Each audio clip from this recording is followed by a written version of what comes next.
A crash course in the Daytona 24 hours. On the 27th and 28th of January, Fernando Alonso and Lance Stroll will be competing in one of the world's most famous endurance races, the Daytona 24 hours. Along with the Sebring 12 hours and Le Mans, it's considered part of the Triple Crown of endurance racing.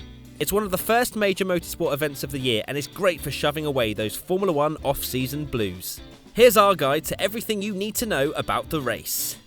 The Daytona 24 Hours, or Rolex 24 as it's known because sponsors, is the first round of the IMSA WeatherTech Sports Car Championship, and like every race in the series, the grid is split into three classes: Prototype, GT Le Mans and GT Daytona.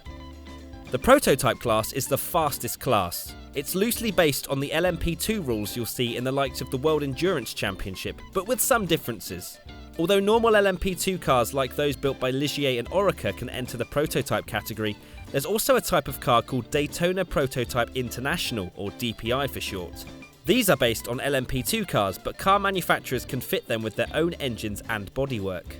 GT Le Mans is pretty much the same as the WEC's GTE class, a selection of manufacturer teams running cars like the Ford GT, Porsche 911 and Ferrari 488. These are driven by professional drivers.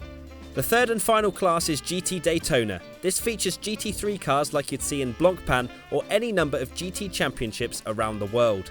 These are slightly slower than the GT Le Mans cars and feature amateur drivers alongside the pros. Unlike Le Mans, which sees 3 drivers sharing each car, at Daytona each car is allowed to feature up to 5 drivers, although most will have 3 or 4.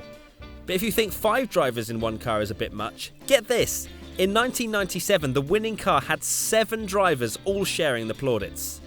The track itself is also pretty special. Most of the layout consists of the famous banking of the Daytona Tri-Oval, with only a brief infield section and an extremely fast bus-stop chicane to break things up. It's also pretty bumpy and narrow in places, which, with 50 cars on track, can make for plenty of action. Whilst all the attention is on Alonso this year, he's not the only name F1 fans might know. There's Lance Stroll, of course, Williams test driver Paul di Resta, and McLaren reserve Lando Norris. Other former F1 drivers include Felipe Nasr, Juan Pablo Montoya and Bruno Senna, as well as loads of other famous names from the likes of IndyCar, the WEC and many more. Former F1 drivers have had success at Daytona too. Montoya, Martin Brundle, Jackie Ickx, Mario Andretti, Phil Hill and many others have all tasted victory. Can Alonso or Stroll join them in 2018? Let us know what you think.